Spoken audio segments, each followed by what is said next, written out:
Hey, Trezin, do you have any dragons? What kind? Salamanders? No, they're not that interesting.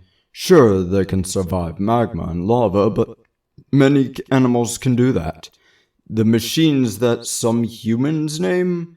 A couple, but that's more by accident. Dragon-type Pokemon? I plead the fifth. No, wait. You have Pokemon? I will neither confirm nor deny the accusation. I have so many questions, but I should probably ignore that and move on. No, what I meant was more the mythical thing. Creatures with more than 4 limbs, scales, often breathe fire. Sometimes they have less than 6 limbs, depending on what you define as a dragon, though almost always with scales like a reptile or fish. Though whether or not you consider a worm or drake to be a dragon, I suppose depends on you and your culture. Ah, yes, I know some of these words. It bothers me that you're infinite in time and yet not in knowledge. How does that work? You know how your demi-machines sometimes remove memories and put them into devices for later? We don't do that.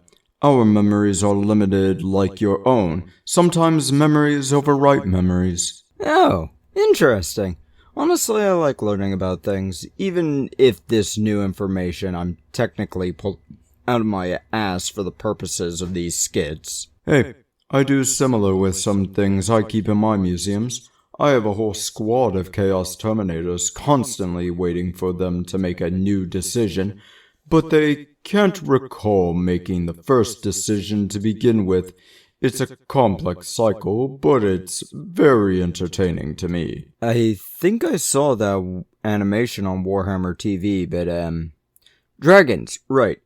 I bought a game about a week and change ago from a local shop and was intrigued by the concept. So let's get into this review. Epyllion, a dragon epic. I have no idea if I pronounced that right. This is a TTRPG written by Marissa Kelly and published by... oh no. What's the problem? I've already reviewed this system. Twice. And have yet to say anything nice about it. This game is published by Magpie Games, who also did Avatar Legends and the Spanish soap opera game I reviewed when I hit 100 subscribers. I am 1/5 to needing to review the My Little Pony TTRPG.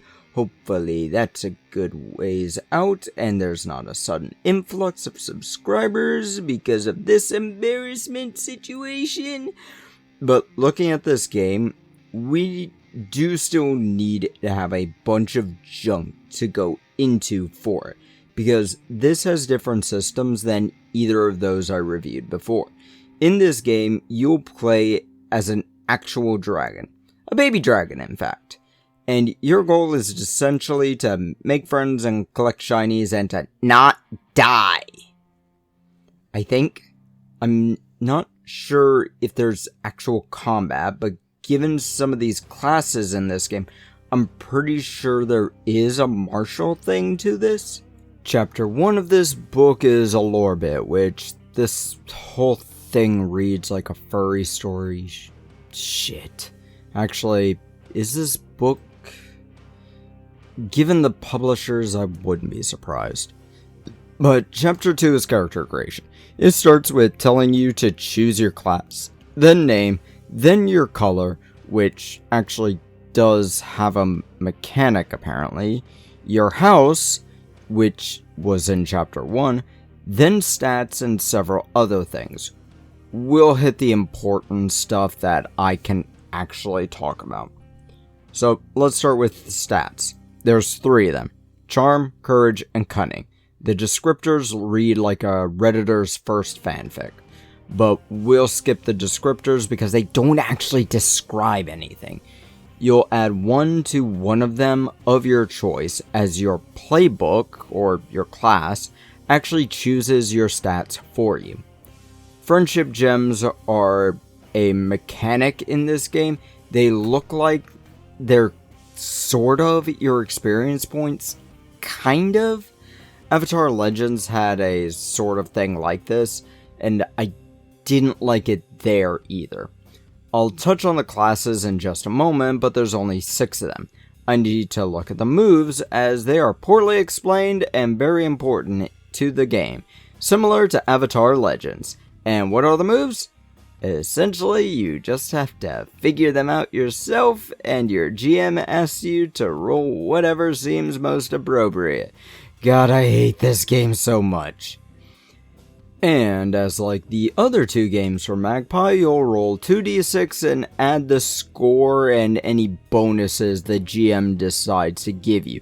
10 or more is a hit, 7 through 9 is a, quote, partial hit, which doesn't really explain jack shit, and 6 or less is a miss. Now, there are some listed moves, but they seem to be hyper-specific in situations they actually fit into. So let's talk about them a little bit. Act despite danger is a courage roll. Stand up to an older dragon is also a courage roll. And keep in mind you're a baby dragon in this game. Convince a dragon is charm. Mislead or trick is cunning. Study another dragon is charm for some reason, not cunning. And survey an ancient or arcane area, that's cunning though. Moon magic, however, you roll with your friendship gems, because a random thing like this that can go up and down in levels is a good idea for an action. Shadow magic uses shadow marks, and I don't even know what those are. And then help or hinder uses the friendship gems again. But there's just not a whole lot of good to say about this whole thing, so I'm going to jump into the classes now. Academic is primarily built around knowing things, both magic and history. They're primarily focusing on cunning while neglecting courage. The crafter is the maker of things, both arts and tools. They focus on cunning and neglect charm, because the guy who makes stuff doesn't know how to sell stuff, apparently.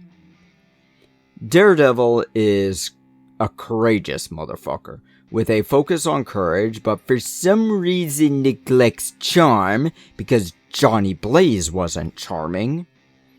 Nature Adept is essentially your nature monster sort of thing, like the worms and such, I guess. But this one wants charm instead of cunning for some reason, and neglects courage despite the wild. I don't understand. Seer at least makes sense. They're essentially the magicians who fight off the forces of evil, of the darkness, as this game calls it.